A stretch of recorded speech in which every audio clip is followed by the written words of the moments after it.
Good afternoon and welcome to the P&P Show. Pope and Parsons brought to you each week with a local chapter of NAACP, courtesy of BW Radio. How you doing today, Doc? Mr. Pope, I am doing quite well. What about you? Doing fine. I'm excited about the guests we've got with us today. Let's talk about our guests a little bit today. Well, let us have each introduce themselves to our audience. Sounds like a winner. Dr. Johnson? Yep, Dr. Don Johnson, Superintendent of USD 308, and I have with me our Director of Communications, Stacy Goss. There you go.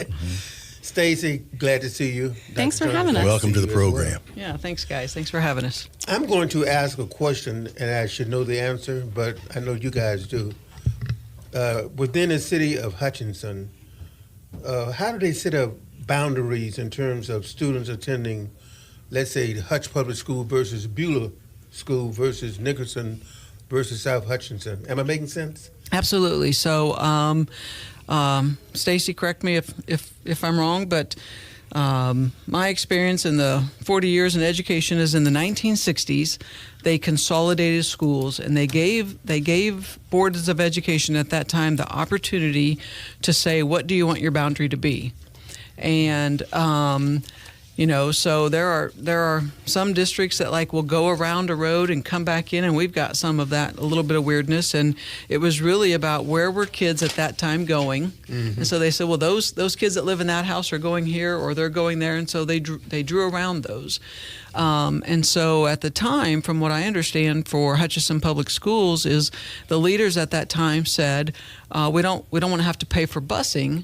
So let's make sure every neighborhood school has that 2.5 mile radius around it. And so, interestingly enough, Hutchinson is one of the smallest geographic footprints in all of the 283 schools. We are 14 square miles. And I just got through reviewing our budget today with KSDE before we move forward with our budget.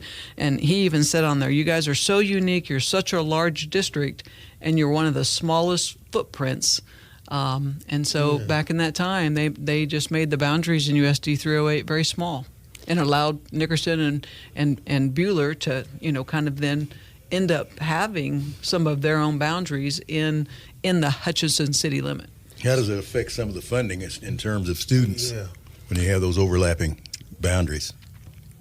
Yeah, so I think all of Reno County is reducing their population, and so that has been the reason that there was a time, 10, 15 years ago, I think 15 maybe, USD 308 was at 5,000 students, and now we're at 4,000. And so a little bit of that is homeschooling, other ideas, kids can go online, do some of those things. So there's been a disruptor to the education environment, and that has studied that. But for the most part, the boundaries of Nickerson and Beulah and Hutch have all been there since the 1960s. So our funding has been affected because of a loss of student population, but that isn't so much because of the boundaries as much as it is just the Reno County population and the state of Kansas population going down. So can a student who lives in the Hutch district attend schools in Beulah? Yeah, so they can, and we've always accepted out-of-district students or denied out-of-district students. And a couple years ago, the legislature, Kansas legislature, created a law really just codifying the processes that we were already doing. But so now there's a window between January and June that if you're out of district, you should apply to that district. And so we take those applications against what our capacity is to, if we can't hire teachers for a certain grade, then we might not want to take a lot of out-of-district students if we don't, if we're short on teachers. But yes, and I have lived in Reno County for 30 years and, of course, was previously the superintendent at Nickerson. And between Nickerson, Hutch, and Beulah, we have all pretty well played nice together in the sandbox about students kind of going where it fits their need. Yeah. What is the student population for USD 308? Well, we'll know better on September 20th. That is the count date. So we have sat around 4,000 for the last couple of years. Yep. Well, with that in mind, are you worried about the finances? Have the state released the funds to these various districts? Yeah, so we were a little worried about at-risk funding, right? Federal funding, at-risk funding. The federal government was holding those funds back, but they've since released. They've since released those, so we'll get those back. The state was in a lawsuit years ago as far as underfunding education, and so as a result of that, the last 3 years of funding have been based on the consumer price index, and that has been going up. And so our funding in the last 3 years has been a nice increase every year, about 5% maybe increase in the last 3 years. But in 2027, the legislature is that the current funding for schools will set to expire. The way that we currently fund schools will expire in 2027, and the legislator will get an opportunity to rewrite how we do funding, and so we'll see what happens then. Will they get input from superintendents? Yeah, I'm sure they'll ask all kinds. Yep. I'm sure there'll be lots of representation from lots of people wanting to help with that. Yeah. So let's focus on this year. Yep. What new policies will the students see in USD Grow Aid? Well, I might let Stacy talk about one of them, but one for sure is, that the school board worked on at the end of last year is this idea of the health of our students related to cell phone use, and you're seeing a lot of that if you're on social media. There sure is a lot out there about that, and so. We were lucky enough to have our school board president at the time, Laura Corey, was on a blue ribbon task force with the Kansas State Department of Education, where they looked at that and studied the effects of cell phone use at students in schools. And so we took the information that she gathered from that kind of year-long study at KSDE, brought it over and created our own committees and looked at that, surveyed parents, surveyed the staff, and then from that worked with a committee for us to come up with a policy. And so we've been trying to socialize that policy with all of our families to make sure people are aware. And really, there's not a whole lot of changes K-8, but in the high school. But I'll let her kind of talk about that, as she's the one been sending that out. Yeah, and I think the most important thing for parents to keep in mind as they send their students to school is that before school and after school, the students are allowed to have their phone no matter what grade they are. K through 12, before and after school is fine. It's really what we're concerned about with is from bell to bell. And so we put together policies based on grade bands. So for K through 6, these are our youngest elementary students. All personal cell phones and headphones or earbuds will be turned off and placed in backpacks upon entering the school and will remain put away until leaving school. So if your kid's walking to and from school, they're welcome to have the phone or their headphones during that commuting period, or if they're riding the bus and whatnot. We're only concerned about the educational minutes in between the bells there. For 7th and 8th grade buildings, again, personal cell phones, personal headphones, and earbuds, they're expected to be turned off and placed in backpacks or lockers from the start to the end of the school day. So a little bit more stringent. They're not allowed to have them in passing periods or during the lunch period on 7 through 8. And then for 9 through 12, this is for both the high school and for Midtown. They may possess personal cell phones and headphones or earbuds during the school day. Devices must be placed or stored out of sight and on silent mode from the beginning of each class period through the end of each class period. So passing periods and then the lunch periods, and again, before and after school, those would be acceptable periods of time for kids to use personal cell phones and then their headphones or their earbuds. And most students have headphones or earbuds that they're using for, they're hooked up to their computer, whether they're plugged in or they're Bluetooth. Those are not the ones that we're regulating with this policy. Those are the ones that the teacher already knows. They're doing classwork. They're plugged into their work or their school computer, for instance. So these are the personal devices that we're concerned with. As is the case, what are the consequences if they were to violate the policy? So the consequences, those are baked into the handbooks, and just like with all behaviors, if you will, they're allowed to escalate. You know, you get a warning, you get a verbal warning, you get a written warning, things like that. You know, taking away the device until the end of the day, I believe, is the first step for all of the grade bands. The goal is to communicate with the parents and with the students what the policy is and why it's been put in place. Because I think a lot of students, when they realize that it's not punitive, the goal is to you know, remove distractions from the classroom, I think a lot of kids will understand. And hopefully they see the benefit of it too. Mm-hmm. I mean, you can't sit in any meeting or any office or classroom or what have you without someone's phone dinging or somebody picks up to check a text message. I left my phone in my car right now, and I can tell you I feel a little naked without it sitting right here next to me, you know. Let's do an hypothesis. Hypothesize for me. Do you think that you're going to have more issues with younger students or students who are juniors or seniors? Does it make any sense? Yeah, I understand what you're asking. Again, I think that it depends on how well the students are buying into the policy and if the parents are supporting it at home.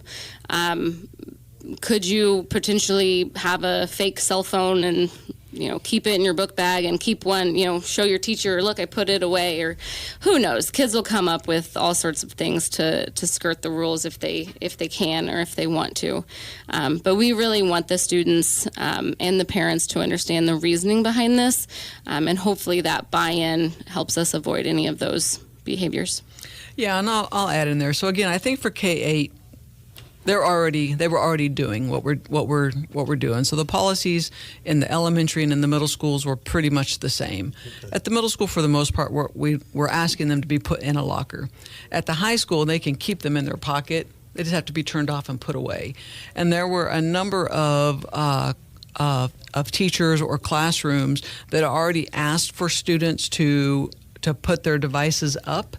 They might have like something hanging on their door, that could take those individuals. So there were a number of classes that were already doing that. What we wanted to do at the high school was just create that equality from class to class to class and make those expectations the same for everyone. What is the difference between a student having a cell phone versus a computer laptop? And can both be used for purposes that are not good? Yeah, but the computer or laptop that is provided by the district, some pieces of the internet can be turned off. We can't control the cell phone, so we can shut down, a Facebook or a YouTube or certain websites that might not be healthy for kids. Yeah. Okay. Mr. Pope? One of the things that it's always kind of been amazing to me is the fact that the way kids do their lessons now, how they can use a computer, to look up stuff. And we used to have to do our themes and different things like that. We had to go to the library and do research and put down footnotes and all that kind of thing. Exactly. And now they can just take the computer and do whatever they want to.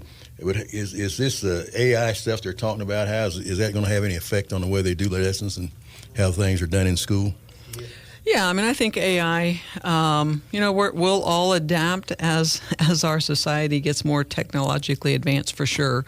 But I've already seen some software coming out for schools and education for ways to detect AI. Mm-hmm. So those are probably things that we'll have to, for now there's probably some kids getting ahead of the technology that we have capable to get out in front of it. But there'll become a point where we'll just have to buy that technology so that we can ensure those are happening. I've heard some teachers and friends of mine that are teachers talking about going back to paper pencil, finalized tests, right? So that those kind of things can happen. So there are some good uses for AI. We just have to be able to help and work with students on what's the appropriate to make sure that they are not cheating themselves out of a quality education. Yeah. And we do have AI policy written into our plagiarism and our technology acceptable use policies. Those both account for artificial intelligence use because the goal is always that the students are creating their own work and that they're not using our computers and our technology to skirt any of those rules. So that was one policy. Are there other policies that are going to be new at Hutch High or in USD 308? I don't think so. I mean, That's the big one. yep. I think the things that we have put in the handbook are probably pretty similar to what we've ever had. That's the big one. I think the things that that we're excited about this coming year for USD 308, is one that we've worked with the community on this need for childcare, and so at 29th and Adams, right on the backside of Morgan Elementary, we broke ground to build a 65-person daycare. Wow. And that really just helps our staff. So sometimes we've run up to cases where someone maybe is going to move from Wichita to be a teacher for us, but they have a daycare slot in Wichita, and we didn't have slots here, and so they're like, I can't come if I don't have daycare. So we hope that really helps our teacher recruiting. But we're looking for that. We think that building will see that maybe start to go up above the ground here by the end of August, 1st of September, and then we're hoping that we open those doors in January 2026. And then, of course, we're looking to really centralize early childhood in USD 308 and streamline our transitions between elementary school and high school by building a 6th through 8th grade middle school. And so we're asking the public to vote on that on November 4th. A bond was passed in 2006 to give us all the great things we have at the high school, the Career and Tech Ed Center. We still have schools within driving distance coming to USD 308 in order to take advantage of that outstanding. And so we think that this is just the next part of making USD 308 an even better district. And so when it was passed in 06, all of my analysis of what we're doing today says it's kind of in today's dollars cheaper than it was in 2006. And we were able to do it in 2006, and I believe that we'll be able to inform the public so they can make the best decision on November 4th. Now, what do they mean when they talk about seat time for students? What is that exactly? Seat time is the bell time. So if I'm in a class from 8 to 8:50, that's 50 minutes of seat time. But the passing period doesn't count, recess doesn't count, lunch times, those wouldn't be seat time. So it's actually sitting down, assuming you're sitting down, in a desk, getting some education.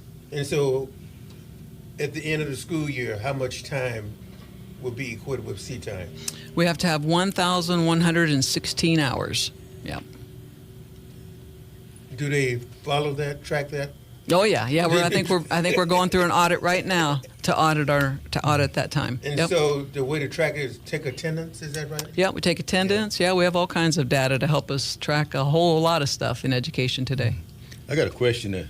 As technology continues to evolve, is the curriculum evolving as well with schools?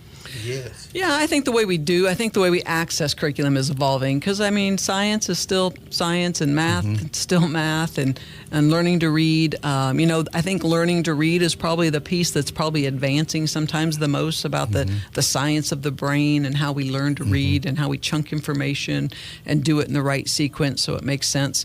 So we learn a lot more about how our bodies learn and more about our brains, and so that advances. But, the curriculum itself is still kind of is still the same as it was for you guys. Not to say anything other than how young you are. We're still teaching Shakespeare and calculus and all of the things that we've taught for a really long time. And as we expand and we add technology into the mix, maybe they're reading Shakespeare on an iPad instead of on an actual printed document. But a lot of it still is. It's still the same stuff, just in a different format. Okay, one of the questions that I had is, I've got grandkids and great grandkids, and about like on writing and stuff like that. They was telling me that they don't teach cursive and all that kind of stuff, and cursive and that. Is that correct? Yeah, that is correct. I think for the most part, I think there might be some pockets of it here and there. But yeah, for the most part, we kind of, as things change, we started teaching keyboarding and what do we give up so that we're not taking away from reading and writing and math in order to teach keyboarding or to do some of the other stuff that we're doing. Yeah. I was wondering because I handed him a note one time. He said, "What is this?" And I said, "What does it say?" And I don't know what that says, So I got to business, and he said, "No, they don't teach him that." I said, "You learned that in school?" And he said, "No." I thought he was just pulling my leg, But the other thing is about civics. What subject do they teach now in place of civics? They used to call it civics or American government. Yeah, I think we still have American problems. government. Yeah, we still have 8th grade history, U.S. history, really? American government. Yeah, absolutely. Okay. Interesting. Glenna Burden was she's the American government teacher at Hutch High, and she was our teacher of the year last year at Convocation. Okay. So, it's still alive and well. Mm-hmm. Well, I am a student, let's say, in USD 308, and I'm falling behind. I'm frustrated. What can you do for me? You beat me to it.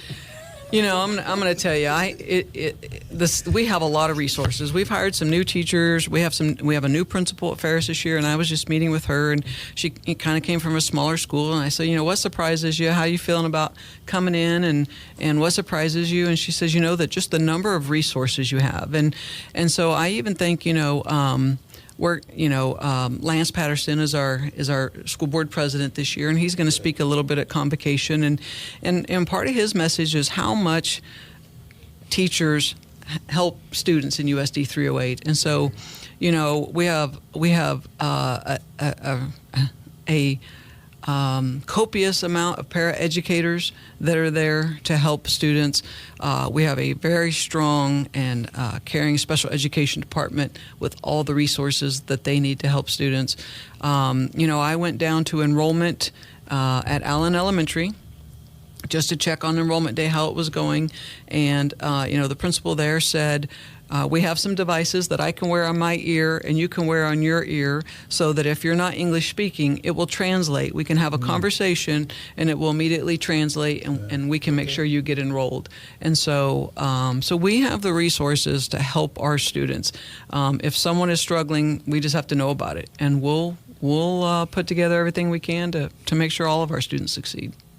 Which subject areas are more problematic in terms of students seeking help and also the difficulties associated with that subject matter?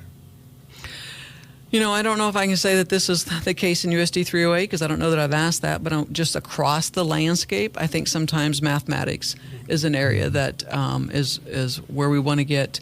And my understanding from what I read, is that that maybe the society today, if it's hard, I don't want to work through it, right? And grit sometimes maybe is a little bit. So if I can just get the answer and move on, then I can do that. And so sometimes we want to teach kids that it's okay to practice and fail, and so we have to continue to push them in math and put them in front of math. But part of that is that failure to fail, they're scared to fail. And so if it's hard, and I saw this with my own grandkids. I mean, I have a grandson that they're both extremely, extremely bright, but math is hard. And so if it's hard, I'd rather just do something else instead of. And so we got to get back to hard isn't bad. And when they say it's hard, generally speaking, is that a means for them to not get much more involved, or do they just give up? And I'm of the thought that if you grasp it early in life, you're going to do better than waiting later in life. Does that make any sense? Yeah, absolutely. Yeah, I mean, I think it'd be like a foreign language, right? The earlier we can get that acquired skill in there, the easier it will be down the road. And so, we want to work on that. Third grade is a critical grade. So if you can read by third grade, if you can understand math concepts, if we can teach you to read by third grade, then you can be successful in social studies. Because now you have to read to get through history and social studies. And so, so a lot of pressure sometimes on third grade teachers. And I'm finding that students, even at the college level, are not reading. Right. And that is so critical, to be able to get the textbook and at least try to understand what is being said, even though the teacher is there to help you. Yeah. But read on your own volition. And I think that we're solving for that in some ways with our early education and our child care, because Studies show that strong pre-K programs impact those third grade. Yep, they impact that third grade test, which impacts how well you're doing in sixth grade. So the proof is all there, and that just kind of circles back to the reason why we're going after a bond, and we're seeking that pre-K, that early childhood solution. When I was in school, 1902, annually they would give you a test, a personality inventory test. Are they still doing that or not? No, I'm not aware that we give personality tests. Now, there might be some classes, if you're in like a psychology class or something like that, they might be doing some of that. But most of our annual tests are on reading, writing, math, science, social studies. But I do remember taking some type of personality inventory. What'd you find out about yourself? I was a genius. Okay, that's great. I am a genius. Still are. Still are. Are you at full staff now at USD 308? No, I think we're probably still looking for a few teachers, but I don't have exactly what we're looking for. Yeah, there's some fourth grade, a couple of places where in a couple of our 3-track schools, meaning we'd have 3 kindergarten, we'd have 3 first, 3 second. I think we're down a fourth grade teacher in some of those. Well, let's find out when school begins and give us some basic information, when to enroll or not enroll. Just talk to us about it. Yeah, so right now we are accepting online enrollment. If a person needs help, doesn't have a computer at home, they can walk into any one of our buildings and a secretary will help them essentially from 8 to 3 during their school hours. Monday, August 11th from 4:30 to 6, that is our open house event. And then first days of school, it used to be that kindergartners kind of willy-nilly, boys started, girls started. It was kind of all up in the air. So we've streamlined that for the whole district this year. August 13th, that is the first day for first grade through 9th grades. And then on August 14, that is the first day for 10, 11, and 12th grades, high schoolers. August 19th is boys only for kindergarten. The 20th, I'll send you guys this so you don't have to write it all down. August 20th is girls only for kindergarten. And then August 21st and 22nd, Thursday and Friday, all kindergartners will attend. So the hope is that we've streamlined that kindergarten entrance process, staggering it so that Thursday and Friday, the kindergarten teachers will be announced. They'll say who's in their class to the families. So.